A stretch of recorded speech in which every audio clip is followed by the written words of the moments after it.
우리는 지금 성경이 무엇인지 알아보고 있습니다.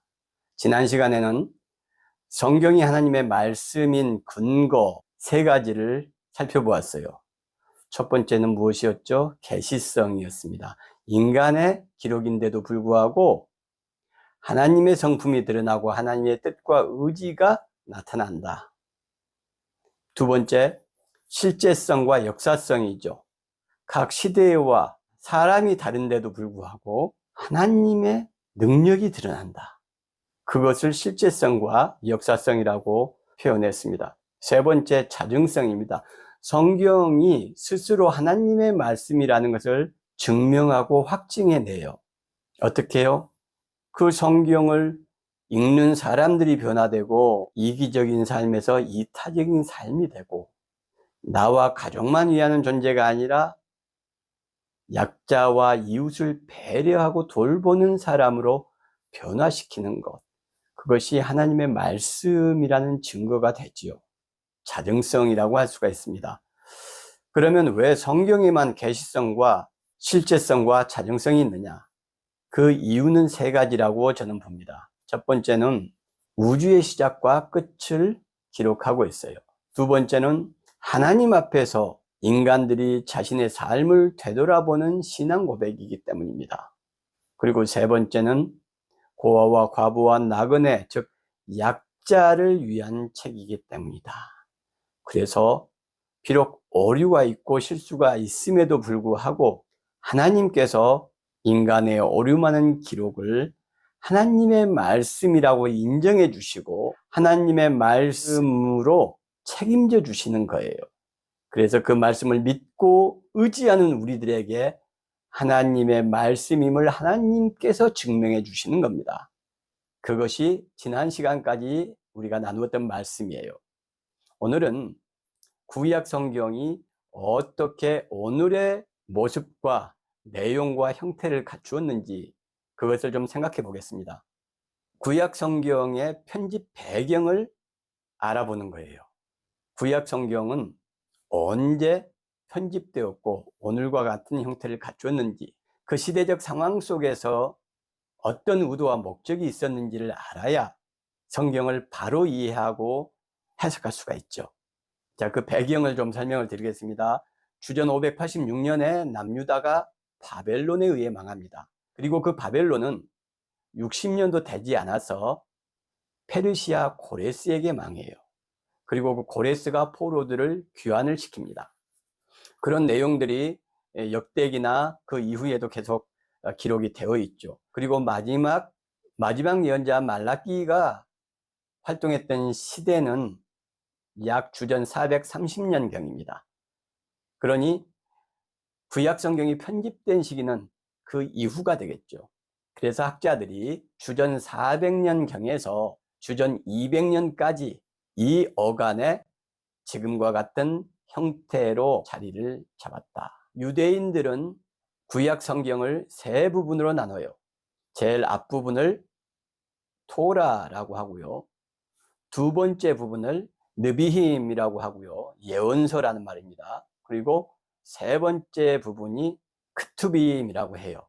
토라, 느비임, 케투빔. 토라의 T, 느비임의 N, 크투빔의 K. 그래서 유대인들은 구약 성경을 타나크라고 합니다. 토라, 느비임, 케투빔. 우리는 네 개로 나눕니다. 구약 성경을. 제일 앞에 뭔가요? 모세 오경이 있고요. 이건 율법서, 즉 토라하고 같아요. 다음에 우리는 뭐가 있습니까? 역사서라는 게 있죠. 여호수아, 사무엘, 사사기 이런 것이 역사서에 들어갑니다. 역사서. 그 다음에 성문서라고 불리는 시가서가 있고요. 네 번째 예언서가 있죠. 성문서라는 말에 대해서 좀 생각해 볼 필요가 있어요. 우리는 성문서 하면 거룩한 문서라고 이야기를 합니다. 그런데 원래 이 성문서, 히브리 말로 크투빔, 이 말은 기록들, 문서들 이런 뜻이에요. 그러니까 그냥 기록, 그냥 문서, 책 이런 뜻입니다. 유대교의 크투빔이란 말이 그런 뜻이에요. 그런데 히브리어 구약 성경을 그리스어로 번역한 것을 70인역이라고 합니다. 주전 약 한 2세기 전후에서 번역이 이루어졌어요. 이때부터 하기오그라파라는 단어가 써요. 하기오가 거룩하다는 뜻이고요. 그라파는 기록이라는 뜻입니다. 책, 문서 이런 뜻이에요. 그러니까 하기오그라파 하면 거룩한 책, 거룩한 문서, 거룩한 기록 이렇게 이야기되는 것이죠. 그래서 뒤에 하기오그라파는 성문서의 성이 거룩한 문서라고 표현을 해야 되고, 앞에 히브리인들이 썼던 크투빔이라는 말은 그냥 이룰 성자를 써서 성문서라고 해야 됩니다. 성문서라고 이야기할 때는 이 두 가지의 의미와 내용을 알고서 사용을 해야 되죠. 그래서 원래는 그냥 기록 이런 뜻이지만 예수님 당시에 거룩한 기록, 하기오그라파 이런 말을 쓰기 시작하면서 이제 거룩한 문서라고 불릴 수 있게 되었다. 제일 먼저 토라, 모세 오경이 하나님의 말씀으로 인정받았어요. 그 다음이 예언서가 인정받았고, 시가서, 성문서, 즉 크투빔은 맨 나중에 하나님의 말씀으로 인정되기에 이릅니다. 예수님 당시에도 시편과 이런 내용들은 확실하게 하나님의 말씀이라고 모두가 인정하지 못했던 것으로 보여요. 이 내용은 좀 또 이야기하자면 기쁘니까 다음 기회로 미루기로 하고, 구약 성경이 편집된 시기는 주전 400년에서 주전 200년 정도의 사이다. 그 사회적 배경은 뭡니까? 이스라엘이 처참하게 멸망하고 사회 지도층들이 포로로 끌려가서 비참한 생활을 하고 돌아온 다음이에요. 돌아와서 그들이 성전을 재건하고 제2성전이라는 것을 짓죠. 그리고 에스라 느헤미야를 통한 개혁운동이란 걸 합니다. 그러나 개혁운동은 실패했죠. 실패할 수밖에 없었어요. 에스라 느헤미야 보세요. 사람을 중요하게 생각하지 않습니다. 예언자들의 말의 핵심이 뭡니까? 예언의 핵심적인 내용, 고아와 과부와 나그네를 돌봐라 라는 내용인데, 그걸 듣지 않아서, 하나님 말씀을 듣지 않아서 이스라엘이 망했어요. 그리고 돌아왔으면 지도자들 없이 방황했을 그 사람들을 돌보고 보살펴야 되겠죠. 그런데 또 하나님의 이름으로, 성전의 이름으로 그들의 노동력을 착취하고 그들을 또 종교의 이름으로, 신앙의 이름으로 괴롭히기 시작합니다. 그게 에스라 느헤미야의 내용이죠. 그러니 그 사람들에게 하나님의 평강과 하나님의 축복이 있었겠나요? 있을 수 없죠. 그래서 중간기, 암흑기라는 비참한 시기에 접어듭니다. 주전 400년경에서 주전 200년경까지는 제대로 된 정부도 없고 페르시아의 식민지, 자, 그렇게 처참한 상태에서 신앙과 현실과의 괴리감을 느낍니다. 부조화를 느끼죠. 어떤 부조화입니까? 그들에게는 확실한 믿음과 신앙이 있었어요. 민족적 정체성이 있었어요. 그게 뭐죠? 선민의식. 우리의 하나님이다 라는 거예요. 그런데 그 나라가 망했고 민족은 풍비박산났고 솔로몬 성전은 불태워졌죠. 어떻게 이럴 수가 있지? 의문이 드는 거예요. 우리는 하나님의 선민인데, 이 말은 선민의식, 선민신앙, 선민믿음을 가졌다는 이야기죠. 그런데 나라가 망했어요. 현실은 하나님의 선민이라는 것을 부정하고 있다는 내용이죠. 내 개인의 내면 속에서, 생각 속에서는 분명히 하나님의 백성인데 실제 역사 속에서는 하나님의 저주받은 백성인 거예요. 하나님의 선택받은 백성이 아니고. 그러니 자기의 신념과 확신, 믿음, 그리고 역사적인 현실과 부조화, 엄청난 갈등이 있는 것이죠. 질문하는 겁니다. 하나님, 우리는 하나님의 선택받은 백성인데 왜 우리가 이 모양 이 꼴이 되었습니까? 응답해 주십시오.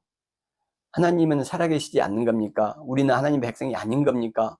이런 고민과 질문과 사유를 통해서 그들이 얻어낸 답이 무엇이냐?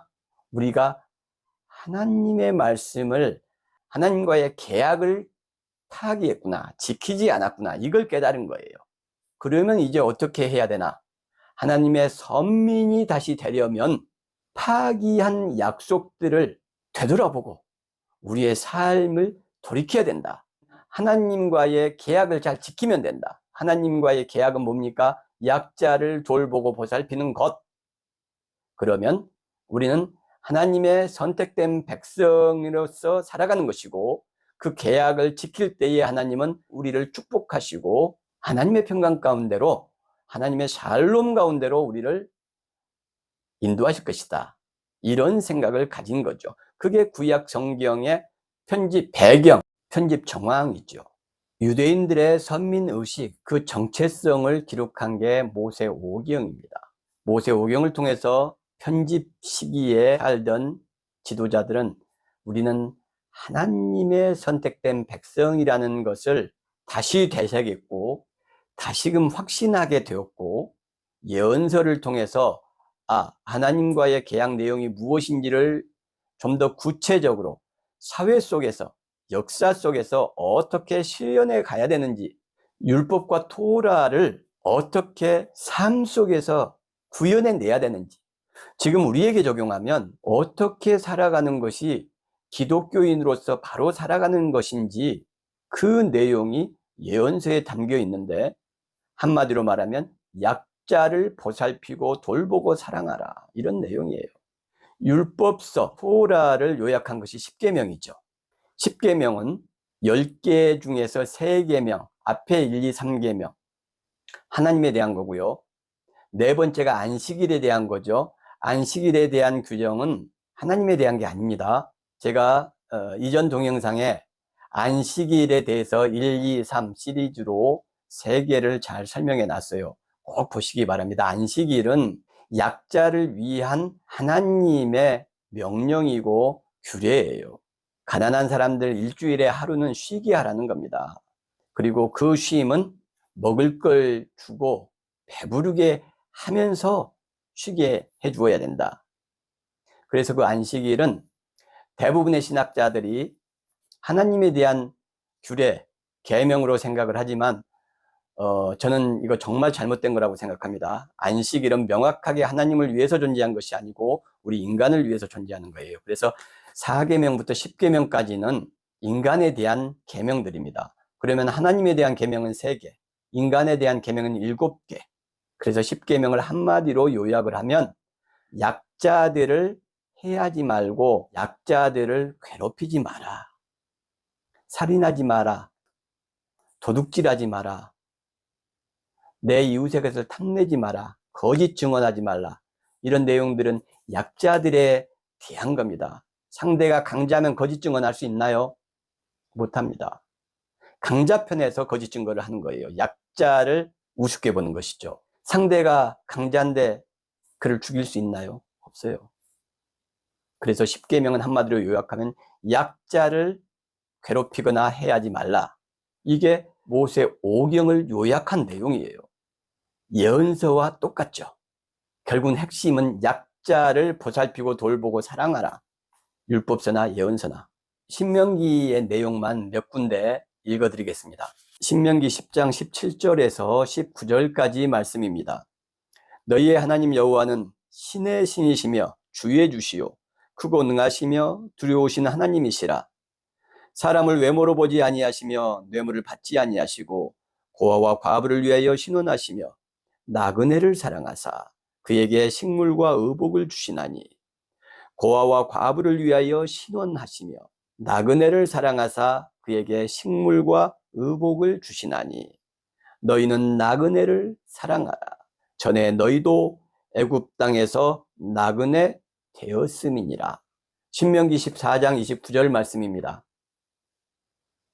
내 성중에 우거하는 객과 고아와 과부들로 와서 먹어 배부르게 하라. 그리하면 내 하나님 여호와께서 너희의 손으로 하는 범사에 내게 복을 주시리라.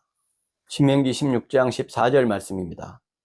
절기를 지킬 때는 너와 내 자녀와 노비와 내 성중에 거하는 객과 고아와 과부가 함께 즐거워하되. 약자들이 다 포함이 되어 있죠. 노비, 성중에 거하는 레위인, 객, 고아, 과부, 함께 먹고 즐거워하라는 것입니다. 신명기 24장 17절 18절 말씀입니다.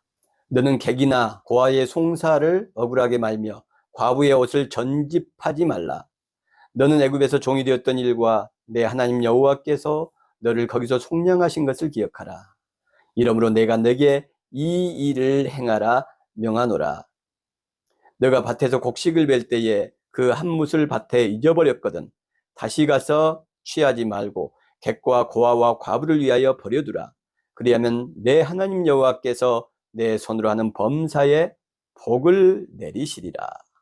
내가 또 감람나무를 떤 후에 그 가지를 다시 살피지 말고 그 남은 것은 객과 고아와 과부를 위하여 버려두며 내가 내 포도원에 포도를 딴 후에 그 남은 것을 다시 따지 말고 객과 고아와 과부를 위해 남겨두라. 너는 애굽 땅에서 종되었던 것을 기억하라. 이러므로 내가 내게 이 일을 행하라 명하노라. 네, 오늘은 구약 성경이 편집되던 시기, 왜 하나님 앞에서 그들의 역사를 돌아보게 되었는지, 구약 성경을 통해서 의도하고 목적하고 바라는 것은 무엇이었는지를 생각해 보았습니다. 간단하게 정리하겠습니다. 주전 400년에서 주전 200년경에 오늘과 같은 편집 형태를 가진 성경이 완성되었다. 그들은 신앙과 믿음, 현실과의 부조화에 의해서 하나님께 질문하고 기도하고 그리고 깨달음을 얻었어요. 그 내용이 뭡니까? 우리는 하나님의 선택받은 백성이었다. 그런데 우리의 현실은 왜 이렇게 비참한 지경이지? 그것은 우리가 하나님과의 계약, 약속을 지키지 않아서야. 우리가 하나님과의 그 계약과 약속, 율법서를 정리한 그 계약의 핵심 내용은 10계명에 담겨 있고 그 10계명의 핵심 내용은 약자를 괴롭히거나 해하지 말라. 방금 신명기 율법서의 내용 읽어드렸죠. 고아와 과부와 나그네 그들을 보살피고 돌보아라. 그리고 예언서의 전체의 내용이 다 한마디로 요약하면 이겁니다. 그래서 우리가 하나님의 백성이고 선택받은 민족인 건 맞는데 하나님과의 계약과 약속을 지키지 않았구나. 고아, 과부, 나그네를 돌보지 않았구나. 그래서 나라가 이 모양이 됐구나. 만약 우리가 그 하나님의 말씀을 이제부터라도 지키고 살아내면 하나님께서 우리를 평강 가운데로 인도하시고 우리 민족을 다시 하나님의 놀라운 은총 가운데로 이끌고 가실 것이다. 그 소망과 의도와 목적이 담긴 내용의 편집 결과물이 구약 성경이다. 이렇게 정리할 수가 있겠습니다. 다음 시간에 또 더 다른 내용들, 너무 깊지 않고 우리가 꼭 알아야 될 내용들, 그것들을 좀 더 살펴보도록 하겠습니다.